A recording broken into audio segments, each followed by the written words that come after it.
You're watching the Eternal Tournament Series. Hello and welcome to round 5 here at week 2, season 4 of the Eternal Tournament Series. I am Truedawn, and as always, I am joined by my wonderful co-host, Bairdrus. Hey, what's up, everybody? We got another great matchup coming for you all. We're going to have another Feln deck, although this time we're going to be in the aggro variety instead of the control. We, of course, have Linyvine on Feln aggro. And we have his opponent, Telendor, playing Big Combry, which is a little bit of an interesting build of Big Combry. He's got some Reality Wardens in the main board. Other than that, it's relatively standard. Linyvine also on what I would consider to be a mostly standard build of Feln aggro. A couple interesting numbers choices, but all the pieces are there. Yeah, and the big combo deck still no inclusion of Vodkin. People haven't heard the good word yet. I'm sure they'll figure it out soon. But anyway, the Feln deck did get hit this week with the change to Rapid Shot. Now costs 2 mana over 1. I still do think the card is very good. Of course, whenever you double the cost of one of the premier interactive spells of a tempo-oriented deck, that's going to matter, but I think that the rate on Rapid Shot is still very strong, and there are even implications with Whispering Wind in this deck that allow you to hit your important 3-drops more consistently by discarding Rapid Shots. Yeah, you can definitely hit those important 3-drops, as well as you can hopefully pitch your worst 1-drops up to get the Rapid Shot. So we'll see if that ends up paying off for Linyvine. Feln aggro, definitely an interesting deck that some people have started bringing out as of about a month ago. It's been one of those contenders that we've seen started to crop up, and it's definitely got some cool applications. Unfortunately, like a lot of aggro decks, it's kind of dependent on your draw. You can very easily just kind of run out of steam here, and that really is the danger of playing the deck, as well as the mana cost can often be quite high. I mean, having to play 2 Primal Influence, 2 Shadow Influence on turn 3 for these Midnight Gales is no small task. Yep, we have started game 1 here, and Linyvine has a pretty reasonable draw. They were going to be leading on aReNGee, and they continue to do so, which I do like. You do want to play the Infiltrate creature first, it's more likely to get in sooner. But the Argent Instigator is not a bad top deck, because considering the restricted mana cost of Midnight Gale, they were not likely to do anything turn 3. Absolutely, and we do see Argentport Instigator coming down, and we have these left-right Rangers in play. And left-right Ranger is one of the most interesting 2-drops in the game currently. It is just a 2/2 for 2, but if you can make it connect even once, having a 4/4 for 2 is just absolutely insane most of the time. Yep, and the Valkyrie Enforcer is the best play here for Telendor. Any other blocker that the Combray deck could have produced would have gotten permafrosted and then allowed both cards to get in. Left-right Ranger infiltrates. It's a whole big thing, but now Valkyrie silences it, so it does get permafrosted, but it's still only dealing with a 2/2 and a 3/3 instead of a 3/3 and a 4/4. Yeah, absolutely. And interesting here that Linyvine is electing to just leave the left-right Ranger in his hand, possibly playing around future harsh rules. Ooh, and we do see actually a Silence come down and take care of Permafrost. Going to be happy he has this Annihilate at this point in time. This is going to make his ground attacks quite awkward for this turn. I think you're content to trade in the Argentport. It's weird to see the 2/2 come in, because I'm sure we're just going to see the block in the 2/2. And that does get you in a couple more damage. It's a pretty aggressive play, but I think that you just, like, if you attack him with a 3/3, they probably just trade it, and it's probably cool. But either way, this Cabal Countess is going to be coming in end of turn, which is likely going to be pretty good for Linyvine. Yeah, this Cabal Countess could be very important to him winning this matchup. We see yet another Valkyrie Enforcer coming down. So many of these Valkyrie Enforcers, but if Linyvine can pick up another power here, he can make some very solid trades with the Cabal Countess. But this is quite an awkward turn for him. I mean, I have to imagine you feel like you probably jam with the Argentport here. But there aren't other great attacks. Yeah, the Argentport could probably come in, but Cabal Countess really doesn't want to trade with 3/3s, especially when it can threaten to ult next turn. So I expect us to see an attack with the 3/3, and then the Varus favor, and then playing left Ranger, but we see none of that, and Linyvine is just content to pass the turn. Yeah, and this isn't looking great for Linyvine here, I have to say. Like, Telendor, especially having that Vanquish in hand take care of the Cabal counter, certainly looks like he's doing quite well in the matchup. I mean, he's got 2 3/3s down to contest, which will fight off most of the units in Linyvine's deck. Like, there's not a ton outside of Impending Doom, which he only has a single copy of, that can really go toe-to-toe with, a basic 3/3 and come out alive. So we do see Midnight Gale come down. I mean, Midnight Gale will at least be able to offer a trade up here, but it's not exactly the position you're looking to be in if you're Linyvine. And now with the big old Reality Warden coming down here, this is quite threatening, honestly. Yeah, Reality Warden's a big deal. It's going to be really hard to get through on the ground now. Although Linyvine could just ride one of these Midnight Gales potentially, or likely see the first one trade. I don't know how long you can wait, especially with that 7/7 potentially attacking back on you now. So I think that you just have to trade the first one and then play the second and hope they don't have anything for it. Granted, like that deck plays a lot of things that answer it, but we do see Linyvine continue to just pass, hoping to draw a Rapid Shot, a Permafrost, something, which is a reasonable line of play. I don't disagree with it, but I may have been more aggressive. Yeah, I think I would have been as well. And if a power gets picked up here and there is even, actually, we're going to see some blocks here. We're going to see him take care of the Reality Warden. And this is very counterintuitive, I have to say, to how Linyvine played the early part of this matchup. Like, earlier in the matchup, he was willing to sacrifice a 2/2 Lethrai Ranger for free, essentially, just to push 3 damage through. But now we see him restricting the usage of these Midnight Gales and ended up sacrificing 1 and the Argenport Instigator just take care of the Reality Warden. I mean, the Reality Warden is very threatening, no question. But from this position, it's hard to see how Linyvine actually wins the game. I mean, I guess if Telendor has nothing to deal with the Midnight Gale and Linyvine draws an answer to deal with this 3/3 flyer, that's the path. But he didn't draw anything that turn and is just going to attack here. And I think we're just going to see a block on both and then a Varus favor to clean up and nothing versus nothing. And that heavily favors the person who's playing Sandstorm Titans over the person who's playing 2-minute 2/2s.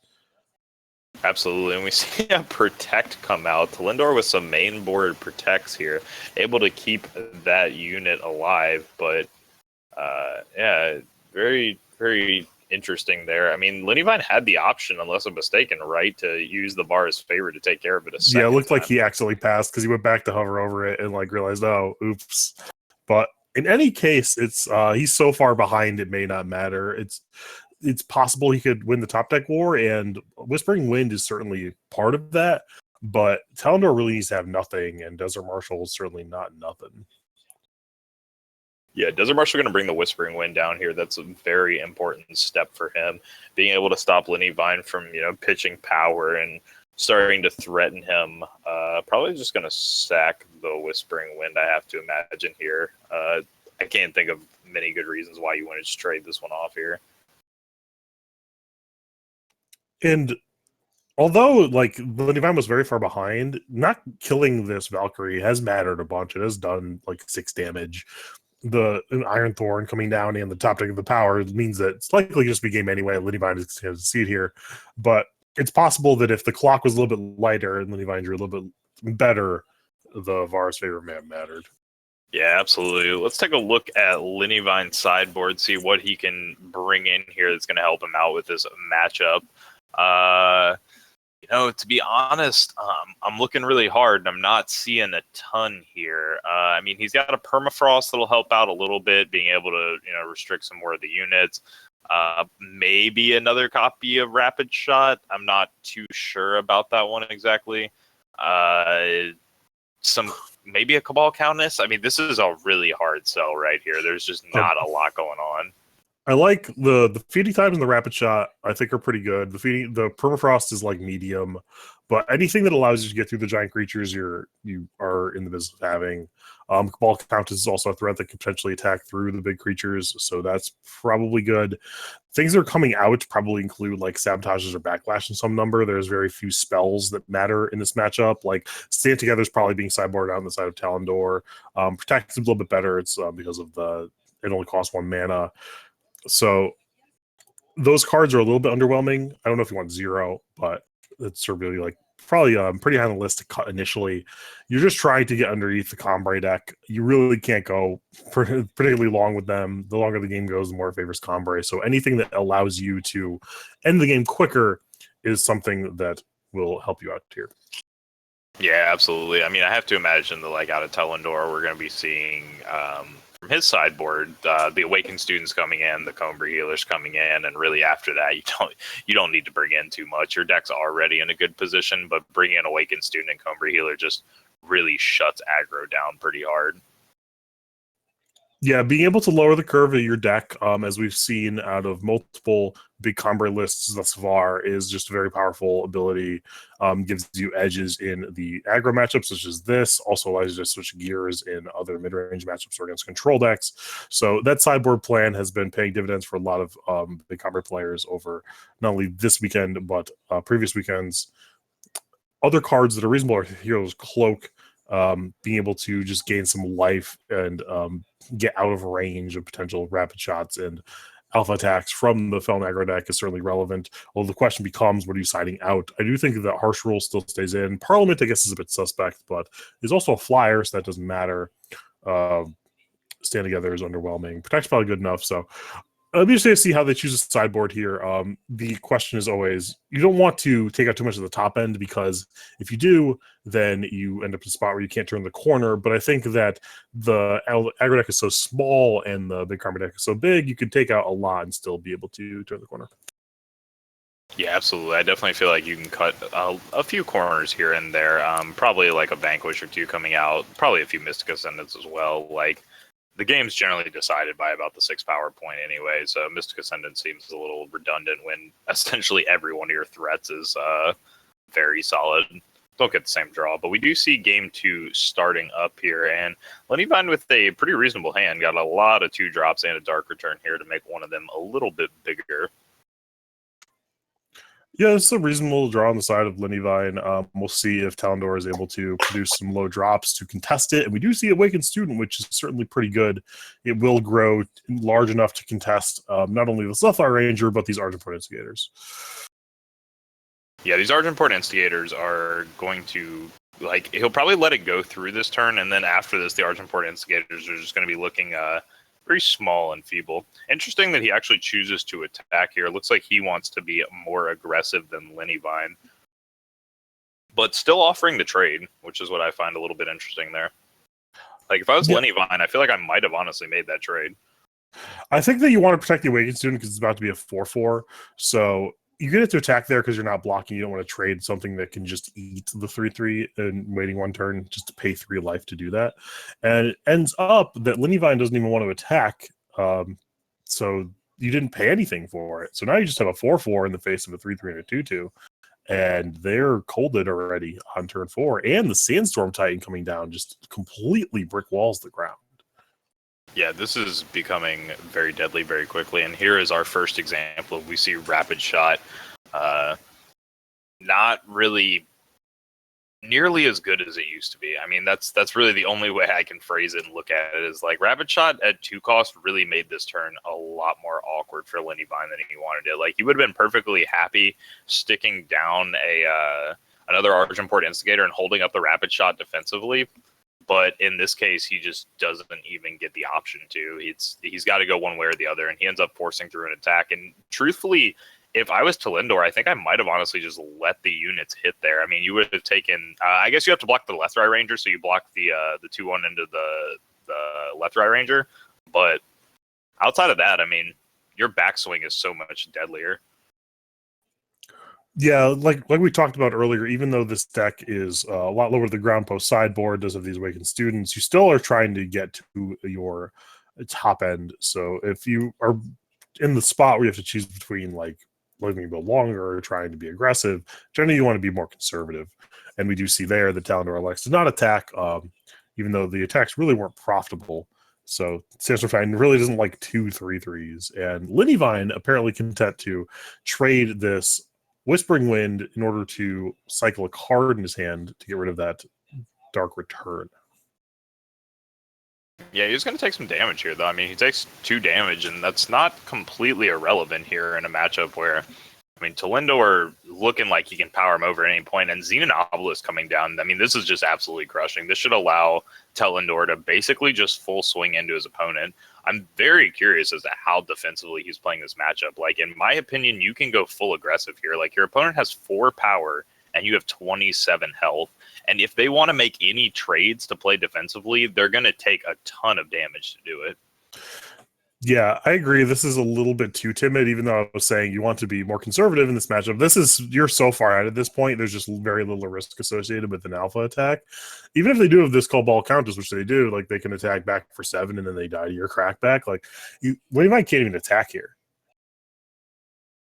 Yeah, Linyvine absolutely cannot attack here. He is staring down what is essentially lethal, and we see Vanquish coming out here, and this is just going to force a concession out of Linyvine. Linyvine not able to keep up, unfortunately, and this really is the problem with the Felon aggro deck, is it does have a rough matchup against any other deck that can scale up well against it. It's got to hit those blazing fast starts. It's got to have the Blood Beetle on the play, get your attack off, get your left right ranger down, have that one connect as well, so that you have, you know, a 2/2 flyer and a 4/4 on the ground by turn 3, and like that's really where you want to be. But unfortunately, it didn't come together for Linyvine. Telendor able to defend off the early aggression from Linyvine, because truthfully there just wasn't a ton of early aggression.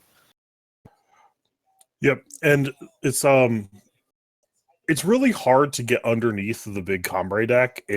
Even though it's a little bit slower and has a powerful top end, it has things like Seraph and Awakened Student, Combre Healer, and Valkyrie Forcer, and Desert Marshal. They can actually interact really early in bridging into Sandstorm Titan, which is a huge brick wall, Marshal Ironthorn, Great Parliament. Like, that's why I think Big Combre is probably the deck I would choose to play if I was in the tournament, just because if you're playing all these mid-range cards, and that can just prevent the aggro decks from getting underneath you, and you also have this overpowering top end, especially when you include Vodafone Temple Speaker. I really don't know what deck can beat you, especially when you have access to a sideboard to augment the speed of your deck. It really just seems like Big Combre, now that people are starting to figure it out, is really the place to be. Now they have these fully fleshed out sideboard plans. It's just really hard to combat what they're doing. Yeah, absolutely. I mean, Big Cumber is just such a powerful deck. It's super viable. I mean, it really wears all the hats. Like, you can play the super aggressive version of it, or even sideboard into it, or you can play the more mid-rangey version where you're kind of just stalling the game out, but you still have some heavy hitters. And I mean, all of your units going all the way up are solid. Like you said, Seraph, a 3/4 for 3, Sandstorm Titan, a 5/6 for 4. Like, very, very solid cards. And then you can also play these Big Combre variants where you can go for ever. Yep. I mean, it just absolutely does not matter. You can really just take the game as far as you want.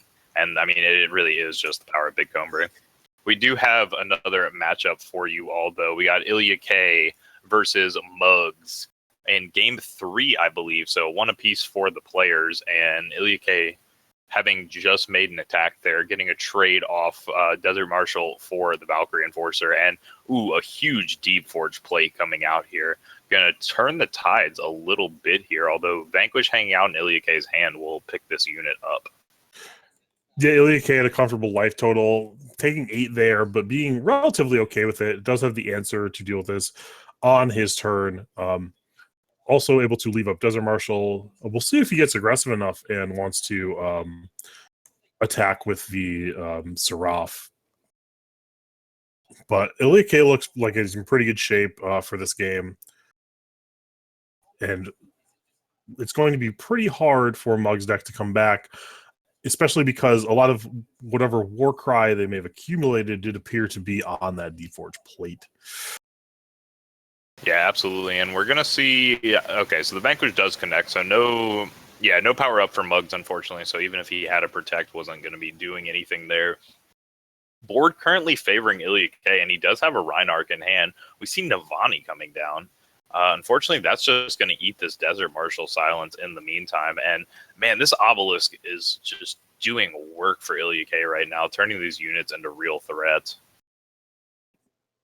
And like the double attack here from Ilya K, just trying to get the game over with. He's following up with like huge overwhelm creatures, so Either he's going to get some chump blocks out of Mugs here. Actually, he could go to 1 as well if he just wants to eat the 3-2. That is an available option. But just being aggressive here from Ilyake, wanting to just set the board up to a spot where this Reinarch or False Prince is presenting a lethal attack. Yeah, and I don't know how Muggs is getting out of this one here. In fact, I don't think he is. This probably will just be the end here. Ilyake looking poised to take the game. He needs something that can contest the Reinarch. Ooh, Starsteel Daisho. That is, in fact, a threat. And that will buy him another turn here. Now the Desert Marshal can't attack yet. Still doesn't have the extra bit of power. So once again, Muggs going to need another threat here. And unfortunately, comes up short this time around. If he had found a Flame Blast or a Torch, would have been able to keep this game going. But not the case here. Ilyake going to take the series down 2-1 over Muggs with TJP mid-range. Yeah, no, good showing by Muggs there with a less popular deck involving Navani. He was 3-1 to that point, so it is cool to see people exploring that. And it did look like he was pretty close to winning, even though Ilyake was ahead for most of what we saw there. He did have Muggs did have a lot of outs in the form of weapons, considering how much of his deck had been Warcried via Navani's and Artisans. So cool to see that deck doing well.